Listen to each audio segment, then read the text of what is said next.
Critique historique appliquée aux sciences sociales, partie 1. 1. Introduction générale. A. Qu'est-ce que la critique? 1. Selon le sens commun. Il y a plusieurs définitions au terme de critique dont certaines relèvent du sens commun. On a donner son avis ou son opinion personnelle. C'est très valorisé dans la société des individus. Cela revient à avoir l'autonomie des sujets présumés réflexifs et critiques. On y voit un grand développement depuis l'avènement d'Internet et des réseaux sociaux. L'opinion dépendra des règles, des conventions sociales et culturelles, ainsi que de l'environnement. Cependant, cela dépend des expériences vécues, des sensibilités, de l'environnement social et culturel. Interroger la véracité, la crédibilité du message, douter. Ça ne suffit pas pour dire que nous sommes systématiquement critiques, car, en un, il y a une incapacité technique de vérifier tous les messages. On fait confiance en fonction des conditions liturgiques d'une parole. Et en deux, cela nous rendrait la vie impossible. Auparavant, le fait de donner son avis était réservé à l'élite, aux intellectuels et aux individus diplômés. Mais désormais, tout le monde peut être critique. Le deuxième sens commun du mot critique serait le fait de douter, de contester, de se poser des questions, de refuser. Le fait de douter est important et légitime, mais n'est pas suffisant pour pouvoir dire que l'on a l'esprit critique. Le doute peut être poussé parfois à l'excès, avec une méfiance extrême qui donnerait lieu au développement des théories du complot. Un complot est un projet malveillant qui a lieu entre deux personnes. Ceux-ci existent et sont avérés dans l'histoire en étant reconnus comme événements historiques. Il y a cependant une différence avec le fait de développer une théorie complotiste.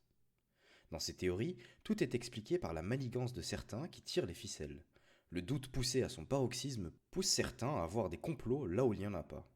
Le hasard n'existe pas chez les complotistes. Un exemple historique assez célèbre de théorie du complot est celui des Protocoles des sages de Sion. Cet ouvrage a été rédigé au début du XIXe siècle dans la Russie tsariste, avec de fortes tensions politiques au cours desquelles certains voulaient établir un complot de la juiverie mondiale. Celui-ci était prouvé par l'existence de ce texte, dans lequel, soi-disant, les Juifs expliquaient comment ils allaient procéder pour conquérir le monde. Ce texte totalement faux fut fabriqué à partir d'un pamphlet anti-napoléonien. Cependant, il reste diffusé par des théoriciens du complot comme étant réel et véridique. En plus du doute, il faut également argumenter et donner des preuves. Certains passent leur temps à essayer de trouver des anomalies et incohérences dans des versions officielles dans le seul but de les contester. La finalité devient la contestation de la version officielle, en la rendant suspecte, peu importe les moyens pour y parvenir. Dans ce cas, l'absence de preuves devient une réelle preuve du complot. Cette rhétorique de la conspiration fait l'objet de plusieurs études qui dénoncent ce type de théorie. Les études empiriques montrent qu'aujourd'hui, les capacités critiques sont extrêmement fragiles. On observe une fragilité des connaissances sur lesquelles s'appuient ces capacités critiques et peu de recul vis-à-vis des sources douteuses tirées d'Internet. L'impression de savoir quelque chose peut être plus dangereuse que l'ignorance. Pierre Bourdieu parlait des conditions liturgiques d'une parole. La liturgie renvoie aux croyances et à la religion. Ce sont tous les rites de l'exercice d'une religion. Ces conditions définissent la manière dont l'énoncé va être prononcé. Le fait qu'une personne en blouse blanche nous donnera confiance concernant les médecins, par exemple. On a aussi un journal télévisé de la RTBF, avec Bye Bye Belgium. Le cerveau possède des mécanismes propres qui rendent l'esprit critique difficile. Des chercheurs à l'ULB ont fait une étude à la crédulité des personnes. Celle-ci est basée sur un test concernant un individu commettant un crime, avec les personnes passant le test qui reçoivent des informations vraies ou fausses. Ces individus savent que les informations sont vraies ou fausses. Elles sont aggravantes ou atténuantes. Le résultat de cette enquête est que les individus ayant des informations fausses, aggravantes, tout en le sachant pertinemment, ont jugé Étienne plus sévèrement que ceux qui avaient des informations fausses atténuantes. Les informations aggravantes influencent le jugement et impliquent que des clichés ou des stéréotypes ne les influencent pas également. Donc, notre cerveau est influencé et il n'est pas si facile que ça d'être critique. Avec les réseaux sociaux, on peut parler de viralité de fausses informations car celles-ci se diffusent de plus en plus rapidement. Ce sont souvent les utilisateurs eux-mêmes qui sont responsables de la diffusion de ces fausses informations. Alexis de Tocqueville disait à l'époque que le faux va plus vite que le vrai. Le faux joue sur l'émotionnel, sur l'indignation, sur la satisfaction. Les médias et la publicité l'ont très bien compris en jouant sur l'inconscient. Édouard Bernays, par exemple, va utiliser les techniques de propagande apprises durant la Première Guerre mondiale et les transposer à des fins publicitaires et commerciales. Il va casser le tabou selon lequel les femmes ne doivent pas fumer en public, tout en utilisant des médecins qui vont confirmer ses propos. Un autre phénomène cognitif est celui de la propagande invisible des algorithmes. Les algorithmes sont des processus de calcul informatisés qui vont sélectionner pour un individu de l'information durant des recherches et qui vont dans le sens de ce que celui-ci attend. Avoir un esprit critique, penser de manière critique, serait donc aussi penser contre son cerveau, de dire à sa pensée que celle-ci mérite d'être réadaptée en certains points et sortir de sa zone de confort. Charles Seinobos pointait déjà le fait que la tendance spontanée de l'homme était de croire ce qu'on lui disait, même si cette information est à remettre dans son contexte. Cela nécessite également le développement d'un apprentissage et d'une méthode. La critique devient de plus en plus une urgence et nécessité sociétale avec une éducation aux médias qui devrait être dispensée dès le plus jeune âge. Pour définir la critique, on peut dire que celle-ci est un examen détaillé visant à établir la vérité, l'authenticité de quelque chose, ou l'examen d'un principe, d'un fait, en vue de porter sur lui un jugement d'appréciation. Une critique, d'un point de vue scientifique, nécessite la maîtrise d'un ensemble d'outils. Le scientifique est obligé de faire état, d'une, de ses ressources théoriques et empiriques, de deux, de leur provenance en les référençant, de trois, des méthodes mobilisées, et de quatre, des étapes de son raisonnement, des décisions qu'il a prises et qui l'ont amené au résultat présenté. Appliquer les règles permet ensuite d'être reconnu par des pairs, que le travail soit reconnu de scientifique, qu'il soit contredit, et donc de jouir d'une plus grande liberté. Une fois ces contraintes intégrées, la marge de manœuvre devient d'autant plus grande qu'il y aura une plus grande liberté et d'indépendance. La démarche scientifique se caractérise par une forme d'adogmatisme et par une autonomie de la science et du libre examen. Le jugement moral doit être mis de côté. Il ne faut pas faire entrer en compte un point de vue religieux, politique, etc. La démarche scientifique de la critique historique n'a pas pour objectif de dire, mais plutôt comment penser, pour que la pensée soit critique et scientifique. Cependant, elle n'enlève jamais les devoirs et responsabilités des choix individuels et collectifs. B. Qu'est-ce que la critique historique ? La critique historique est l'ensemble des règles visant à l'évaluation de la qualité et de la pertinence des données, sources, et des méthodes pour les exploiter et les interpréter. Il faut se pencher sur le passé, car ça nous donne des outils pour aborder différemment le présent.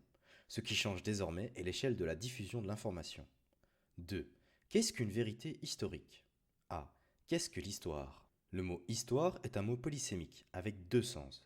D'une part, l'histoire-réalité, qui signifie ce qui s'est réellement passé, ce que les hommes ont fait, font et feront demain. C'est inaccessible d'un point de vue temporel. Et on a aussi l'histoire-connaissance comme discipline du savoir. C'est ce que nous connaissons du passé, de l'humanité. Paul Veyne a dit « Le mot histoire désigne aussi bien ce qui est arrivé que le récit de ce qui est arrivé ».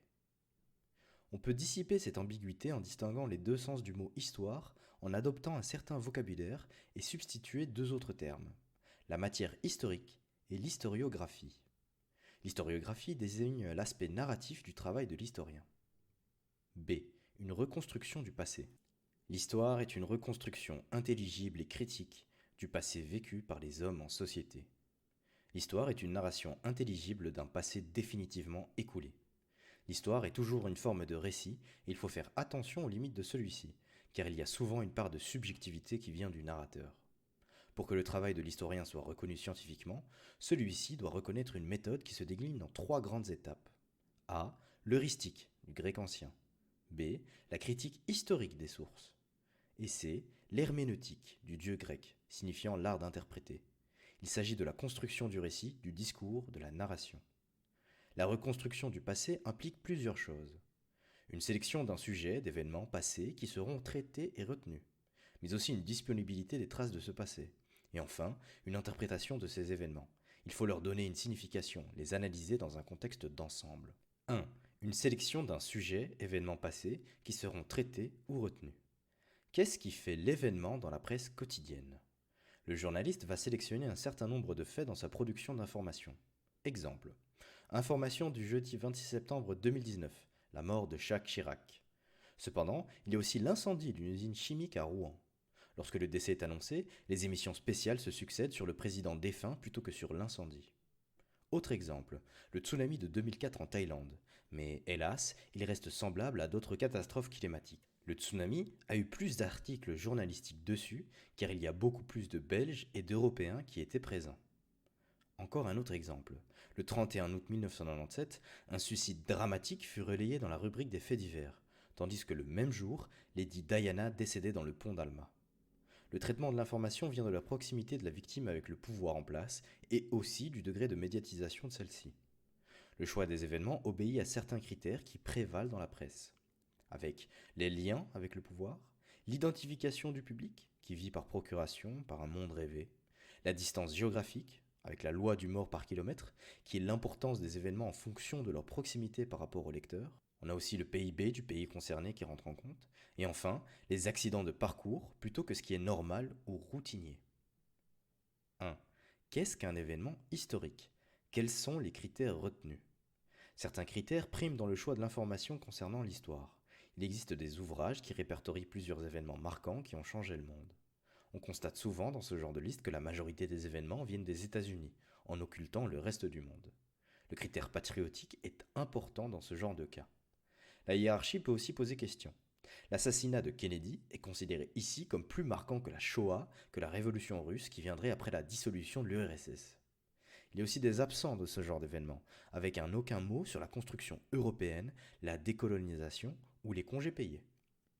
On peut constater que cette sélection d'événements n'est pas anodine et produit un discours cohérent qui correspond à la lecture voulue par ceux qui ont opéré ce choix. Il s'agit ici de lire le XXe siècle du point de vue des élites. On pourrait aussi écrire une histoire du XXe siècle qui soit d'un autre genre ou d'un autre point de vue, avec les catastrophes liées aux conditions de travail, avec les avancées sociales, etc.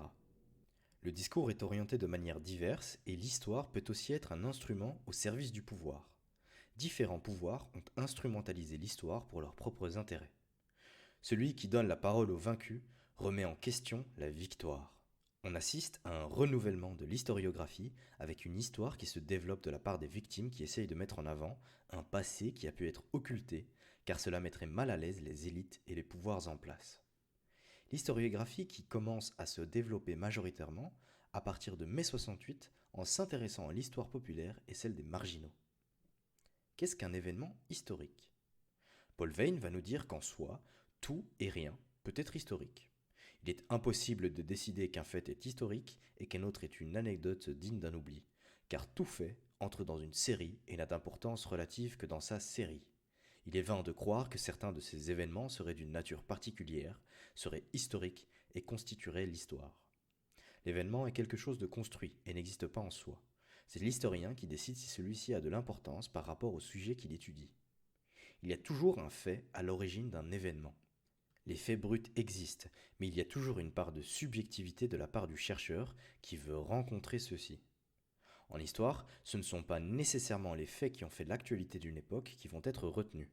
L'historien ne verra jamais les faits de la même manière que les contemporains lorsqu'il connaît la suite de l'évolution historique. Il aura accès à des renseignements que ne possédaient pas forcément les contemporains. Un fait historique peut être instantané ou de longue durée.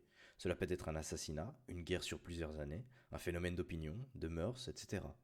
Un certain nombre d'historiens ont, à partir de la Seconde Guerre mondiale, remis en question l'histoire événementielle comme elle était écrite au XIXe siècle, où étaient mises en avant l'élite et les dynasties. La nouvelle histoire a renouvelé les champs de l'histoire. Les temps courts, événements, le temps moyen, conjoncture, et les temps longs, structure. Ils ne peuvent pas être perceptibles sans prendre du recul sur l'événement. Les structures sont des phénomènes géographiques, écologiques, techniques, économiques, sociaux, politiques, culturels, psychologiques, qui restent constants pendant une longue période ou qui n'évoluent que d'une manière très imperceptible. Les conjonctures sont des fluctuations d'amplitude diverses et des oscillations cycliques qui se manifestent dans ce cadre. Tout ce qui est arrivé et tout ce qui arrive est digne de l'histoire. Le non-événementiel n'est que l'historicité dont nous n'avons pas conscience comme telle. L'histoire des temporalités permet d'étudier des phénomènes sur le temps long qui échappaient auparavant à l'histoire. On voit un renouvellement des disciplines historiques, comme les historiens qui se penchent sur l'histoire du climat désormais. 2. Une disponibilité des traces de ce passé. Il faut qu'il y ait une disponibilité des sources du passé. Cependant, il existe de nombreux problèmes concernant leur disponibilité. Exemple, des sources qu'on découvre tout à coup et qui bousculent le cours des événements. Celles-ci sont très diverses, Mais il y a aussi des problèmes quant à leur conservation, qui est très souvent liée au hasard. Notre connaissance de la vie des Romains est liée à un total hasard, une catastrophe naturelle, l'éruption du Vésuve qui envahit Pompéi, qui a permis de conserver ce site. Beaucoup d'archives disparaissent durant les conflits mondiaux, tels que les 2 guerres mondiales, avec des saisies et destructions par les militants. L'historien est donc dépendant du hasard pour la collecte des sources. Des choix doivent être pris, car il est impossible de conserver toutes les archives d'un point de vue technique. Les entreprises en jettent énormément, car leur stockage n'est pas un moindre coût pour l'entreprise elle-même. L'historien doit être modeste, car il doit avouer son ignorance de par l'absence de sources. Ce vide effrayant, l'historien, habituellement, le dissimule sous des généralités. Le lecteur passe du bas empire au 7e siècle sans se rendre compte qu'il saute par-dessus le vide. Il me semble que la bonne manière d'écrire l'histoire serait de souligner avant tout ce vide dans nos connaissances et de le souligner avec force. On ne possède pas beaucoup de documents sur la vie de Charlemagne à part celui-ci. Il faut donc s'en méfier car ce document n'a pas le recul nécessaire pour être fiable. L'historien est en position d'infériorité par rapport aux sciences empiriques. Lorsqu'on se focalise sur l'histoire, celles-ci peuvent directement observer les faits contrairement à lui. Il en va de même pour le sociologue qui peut analyser la réalité qu'il décrit. 3. Une interprétation de ces événements phénomènes historiques. L'historien va devoir interpréter ce passé. Son travail n'est pas la mise bout à bout de sources, de juste les récolter et en les publiant telles quelles. Il doit donner une interprétation du passé pour le comprendre en le rendant intelligible. Il doit produire un discours et émettre des hypothèses tout en tirant des conclusions et en analysant le passé. C'est ce qu'on appelle l'herméneutique. Cette interprétation repose sur 2 piliers. La problématique de signification. Il devra donner un sens aux sources auxquelles il a accès. Ce préambule nous parle de l'art du puzzle. C'est l'ensemble qui prévaut. C'est une structure totale. Une source seule, un document seul, révélera son sens uniquement si on le rassemble avec d'autres. C'est une analogie car le puzzle avec qui il faut faire la même démarche pour que cela ait du sens. Si on enlève la pièce de sa voisine, celle-ci cesse d'exister en tant que telle. Chaque source, chaque possibilité de la connecter à une autre, augmente le sens de celle-ci, mais pose aussi beaucoup de nouvelles questions. C'est ainsi que l'histoire progresse. La problématique de la causalité. L'historien doit se poser des questions quant au fait qu'un événement s'est produit dans l'histoire. Ce qui pose problème est que les causes ne sont pas simples à identifier. En histoire, l'explication n'est jamais monocausale. Elles ne se satisfont pas d'explications simplistes. La simplicité est souvent illusoire. Les historiens établissent donc une hiérarchie des causes. On distingue 1. Les éléments déclencheurs et 2. Les causes profondes. Par exemple, comme dans ce cas de la révolution industrielle, les historiens ne sont pas toujours d'accord quant aux causes de celle-ci. Les causes d'un événement sont multiples et surtout jamais identiques. Un événement n'aura jamais exactement les mêmes causes. En histoire, tous les événements du passé sont singuliers. Les hommes font l'histoire en même temps qu'ils sont transformés par elle. Il n'y a pas de statu quo en histoire. Elle ne se répète pas, contrairement aux lois scientifiques. Une loi scientifique est un postulat basé sur des observations expérimentales répétées qui décrivent certains aspects de l'univers. Il y a par contre des analogies, mais ce n'est jamais une répétition à l'identique. Marx disait que l'histoire bégaye, qu'elle ne se répète pas. Cela signifie que ce n'est pas exactement la même chose, mais qu'il y a des similitudes. C'est quelque chose de possible, car ça implique qu'il n'y a pas de fatalisme et que donc, les choses peuvent toujours changer. Beaucoup de thèses répondent à des idéologies, comme celle de Fukuyama dans son livre La fin de l'histoire et le dernier homme. Celui-ci est écrit au moment de la chute du régime soviétique, donc le contexte a son importance. Ce qui mettrait réellement fin à l'histoire serait la disparition des hommes et la fin de l'existence de l'espèce humaine. Ce sont les hommes qui, par leurs actions, sont responsables de l'évolution des contextes historiques. C'est l'importance du hasard en histoire. En histoire, le hasard est important et joue un rôle majeur. Pour parler de celui-ci, on utilise l'expression « la logique du grain de sable », qui signifie qu'une petite chose peut aboutir à de grands changements et provient d'une légende. Cromwell, chef de file du Parlement durant la première révolution anglaise, va instaurer une république qui deviendra un régime dictatorial. C'était une personnalité importante qui a fait changer beaucoup de choses dans la vie politique anglaise. La légende dit qu'il est mort d'un calcul urinaire suite à un petit grain de sable qui s'était mis dans son urètre. D'autres histoires sont vraies, comme le fait qu'il y ait eu 4 tentatives d'assassinat d'Hitler qui ont échoué. Cela aurait changé radicalement le monde de l'histoire. Ces tentatives ont raté à cause du hasard qui a joué en faveur de celui-ci. L'histoire est donc fondamentalement chaotique et imprévisible. On peut appeler ça l'imprévisibilité créatrice de l'histoire. L'histoire détache du fatalisme et du sentiment d'irrémédiable. Il faut faire très attention aux explications de type téléologique. Il n'est pas toujours facile à admettre que le hasard a joué son rôle lorsqu'on connaît la suite de l'histoire. D.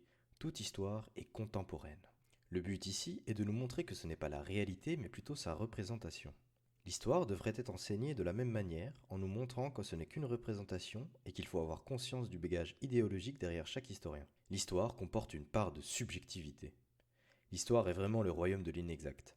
Cette découverte n'est pas vaine, elle justifie l'historien. Elle le justifie de tous ses embarras. La méthode historique ne peut être qu'une méthode inexacte. L'histoire veut être objective, et elle ne pourra pas l'être. Toute histoire est contemporaine. On traite du passé avec les yeux des contemporains de l'époque. Hérodote, le premier, analysait l'histoire avec ses yeux de contemporain. Il n'y a pas de concept explicatif du passé qui ne véhicule leur part du présent et ne date par conséquent l'historien. Le point de vue pris par l'historien peut orienter les recherches qu'il va mener. Par exemple, l'Afrique a souvent été exclue de l'histoire mondiale, celle-ci étant très largement eurocentrée. Avec la démocratisation de l'université, on voit des historiens africains qui vont mener des recherches avec des choix novateurs. Tous les historiens examinent le passé à partir d'un point de vue, qui découle de leur histoire personnelle, de leur formation, de leur centre d'intérêt, etc. Il n'y a d'histoire qu'au présent.